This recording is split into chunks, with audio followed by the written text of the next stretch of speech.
खंडवा में चश्मों की दुनिया में एक विश्वसनीय नाम शर्मा ऑप्टिकल्स अब रेलवे स्टेशन रोड पर भी आंखों के चश्मे, गॉगल, कानों की मशीन, तत्काल नजरों के चश्मे बनवाने के लिए अभी विजिट करें।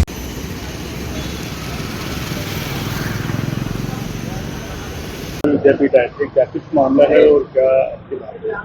माखनलाल चतुर्वेदी जी की कर्मभूमि खंडवा में जो कॉलेज है कर्मभूमि के नाम से, वो बंद हो रहा है। और जैसे हमको मालूम पड़ा कि वो बंद हो रहा है तो हम भी कॉलेज में आए और जो यहाँ के जो निर्देशक है उनसे हमने बात करी।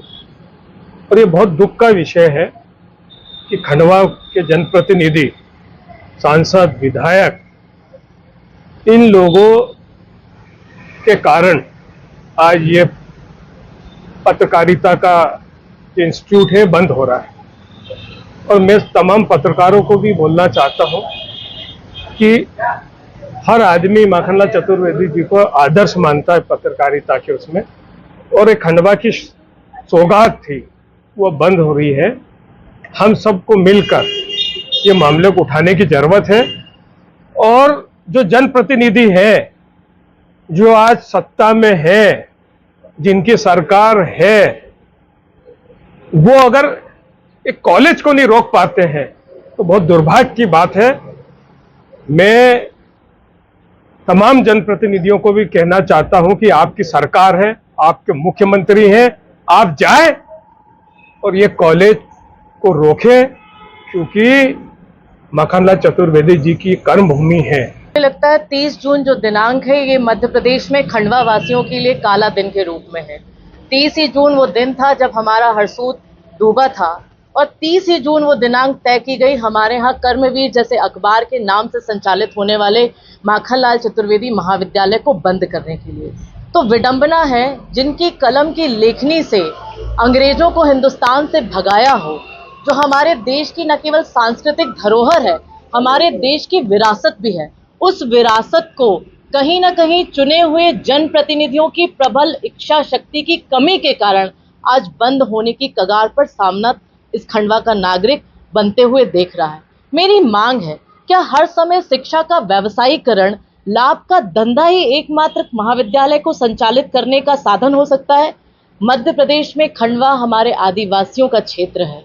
यदि इच्छा शक्ति होती तो यही टांटिया मामा भील जो यूनिवर्सिटी में आप इसको सम्मिलित करने जा रहे हैं, आप इन छात्रों के नाम पर नए कोर्स इसमें डाल सकते थे, जिससे माखनलाल चतुर्वेदी महाविद्यालय पत्रकारिता का भी नाम बना रहता और इस कॉलेज महाविद्यालय को संचालित करने के लिए जो वित्तीय अनियमितताएं सामने आ रही हैं, आर्थिक संकट जो सामने आ रहा है, वो भी कम हो रहा है।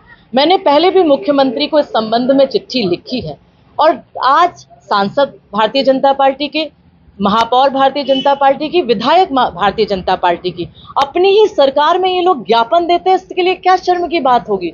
ये राजनीति का विषय नहीं है, ये खंडवा की अस्मिता का विषय है। समस्त पत्रकार साथियों के साथ साथ मैं खंडवा की उन बुद्धिजीवी वर्ग से भी आमंत्रित करना चाहती हूँ कि आइए, आवाज उठाइए, क्योंकि इस देश में अब आवाजें उठनी बंद हो गई हैं। जब तक आप अपने हक, अधिकार और अपनी सांस्कृतिक धरोहर को बचाने के लिए आवाज नहीं उठाएंगे, सरकार एक के बाद एक खंडवा में होते हुए पल पल विकास के नाम पर हमारी ऐतिहासिक विरासतों को बंद करती जाएंगी। पहले बीच में गौरी कुंज का नाम बदलने की बात आई, फिर कर्मवीर महाविद्यालय को बंद करने की बात आई। तो कहीं ना कहीं सोची समझी साजिश के तहत इस देश की विरासतों को ताला लगाने और उनके नाम को हमारी युवा पीढ़ी तक ना पहुंचाने का काम भारतीय जनता पार्टी की सरकारें कर रही हैं। मैं ये मांग कांग्रेस की जिलाध्यक्ष होने के नाते नहीं, खंडवा की बेटी होने के नाते करती हूँ कि आइए, हमारी इस विरासत को संजोना अब आपके हाथ में है। खंडवा के आम जन मानस को निकलना पड़ेगा, और ये जो अंग्रेजों को भगाने वाला माखनलाल दादा जो कर्म भूमि रही है हमारी खंडवा, उनको बचाने की, उनके नाम को बचाने की मुहिम है। आप सब आइए और हिस्सा बनिए। शाम को मैं आज कलेक्टर महोदय से दोबारा इस विषय पर मिलूंगी और फिर हम एक बार प्रयास करेंगे कि हम इस जीवंत संस्थान को सुचारू रूप से यहाँ संचालित करने में कुछ मदद कर पाए। खंडवा में चश्मों की दुनिया में एक विश्वसनीय नाम शर्मा ऑप्टिकल्स अब रेलवे स्टेशन रोड पर भी आंखों के चश्मे, गॉगल, कानों की मशीन, तत्काल नजरों के चश्मे बनवाने के लिए अभी विजिट करें।